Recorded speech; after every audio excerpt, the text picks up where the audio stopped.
Bonsoir Patricia. Nous allons donc faire le point ensemble sur ce dossier important et qui concerne notre quotidien, celui de la mobilité en principauté. Plusieurs grandes initiatives, chantiers et des tests grandeur nature sont en cours. Alors peut-être tout d'abord un premier bilan d'étape sur l'initiative ClickBus qui a débuté à la fin du mois de mars. Écoutez, oui, l'initiative ClickBus, donc le transport à la demande pour répondre aux usagers qui sont dans des quartiers un peu plus enclavés par rapport à la ligne classique de bus, a été mise en œuvre le 25 mars. Elle trouve son public. Les retours que nous avons aujourd'hui à travers les réseaux sociaux, à travers les usagers, nous donnent confiance et en tout cas les personnes, les usagers semblent satisfaits. Je dirais même plus qu'au-delà du transport à la demande, c'est un vrai lien entre le conducteur et ses résidents des quartiers, tout âge confondu. Oui, donc il y a une notion humaine dans ce premier bilan d'étape, effectivement, donc des retours positifs, vous nous le dites. Plus récemment, il y a moins de 2 semaines, c'est le parking des Salines, j'ai envie de dire le grand parking des Salines qui a été inauguré. Est-ce qu'après quasiment 15 jours, on peut d'ores et déjà dresser un premier bilan ? Alors c'est encore un peu tôt, d'abord parce que volontairement on ne l'a pas complètement mis en service pour 2 raisons. La première c'est qu'on le teste, on le monte en cadence, on le monte en activité progressivement. C'est un gros bébé de 1800 places, donc il faut aussi que les équipes se l'approprient, qu'on s'assure bien que tout fonctionne bien et ça prend un petit peu de temps. Et aussi, et pourquoi ? Parce qu'on l'a livré en anticipé, vraiment les équipes, et je remercie les équipes de construction qui nous ont accompagnés dans cette aventure pour permettre de faire face au Grand Prix automobile. Donc nous allons avoir le Grand Prix électrique et nous n'étions pas sûrs d'arriver à le mettre en service pour le Grand Prix électrique et nous avons réussi. Mais l'objectif pour nous, c'est le Grand Prix de oui, F1. C'est-à-dire qu'il est destiné aussi à accueillir les spectateurs qui viendraient en voiture.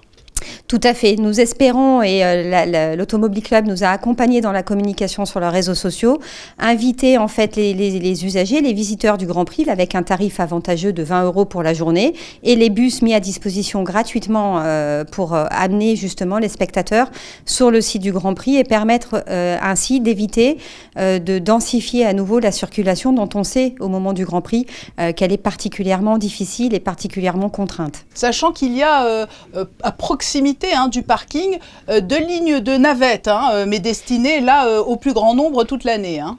Alors, toute l'année, et en effet, au-delà des navettes spécifiques pour le Grand Prix, ce sont nos navettes X1, X2, donc Express 1, Express 2, qui permettront aux travailleurs qui seront donc dans ce parking, orientés dans ce parking d'entrée de ville, de pouvoir bénéficier avec leur abonnement de ces navettes gratuites qui auront pour destination X1, la navette X1 vers la place d'Armes, et X2, Express 2, qui nous permettra de rejoindre Monte-Carlo pour pouvoir rayonner au niveau des emplois qui sont exercés sur ce quartier-là, sur ce côté-là de la principauté. Nous avons débuté cet entretien avec la formule ClickBus. Nous venons de parler des navettes depuis le parking des Salines.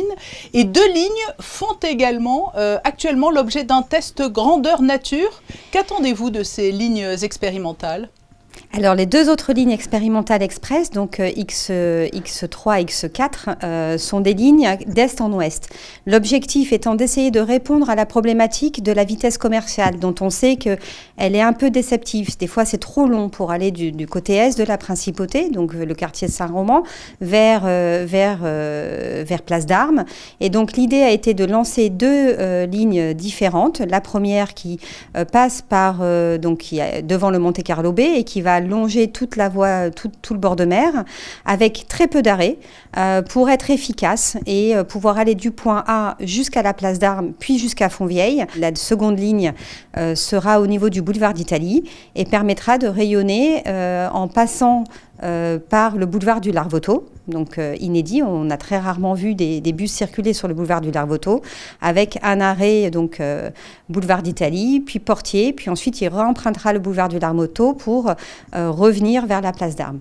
Céline Caron, c'est un dossier au long cours que celui de la mobilité.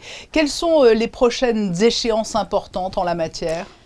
Alors déjà, nous fonctionnons par trimestre, donc nous sommes très contents dans les équipes de pouvoir, on s'était engagé à lancer ces services pour le premier trimestre et on est au rendez-vous.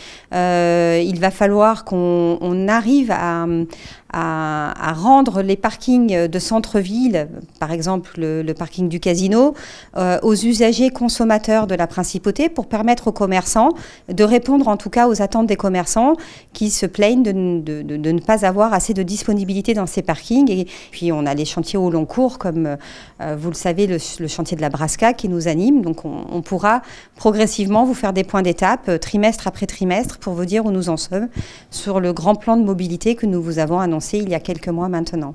Et puis il y a également l'application Klaxit. Je crois qu'il faut dire qu'aujourd'hui on est à 16 000 trajets par mois. Et aujourd'hui Klaxit va évoluer puisqu'ils sont absorbés par Blablacar, mais le gouvernement reste mobilisé, continue de soutenir l'initiative. On a beaucoup parlé, Céline Caron, de mobilité à travers les bus. Difficile de ne pas avoir une pensée émue aujourd'hui pour le directeur de la compagnie des autobus de Monaco, Roland Dorechnevsky, disparu lundi. Oui, c'est difficile. Roland nous a accompagnés dans toutes ces démarches. Roland était toujours très moteur. C'était un homme d'une extrême bienveillance, avec une vision de la mobilité. À la fois, je suis fière de pouvoir annoncer ces services, à la fois, je suis tellement triste qu'il soit plus là pour en profiter avec moi et être avec moi derrière la caméra, puisqu'il est important. Et j'ai une pensée aussi pour toute sa famille, évidemment, mais toute sa famille de la CAM. Et c'était un jour particulier, puisque c'est aujourd'hui que nous l'avons accompagné tous ensemble. Et voilà, quand on parle de mobilité, on parle aussi de Monabike. Et j'ai souvenir de Roland à 8h du matin venant me faire essayer le nouveau vélo avec des vitesses qui est en commande pour savoir ce que j'en pensais, comment on voyait les choses. Et nous voici partis sur Monacoville avec le vélo pour l'essayer. Donc c'était vraiment un homme exceptionnel. Oui, un enthousiaste, un grand meneur d'hommes et une très belle personne. Oui. Merci Céline Caron d'avoir répondu à notre invitation aujourd'hui pour évoquer non seulement cet hommage que nous tenions à rendre à Roland Dorechnevsky, mais également cette thématique cruciale de la mobilité en principauté. Merci beaucoup Patricia.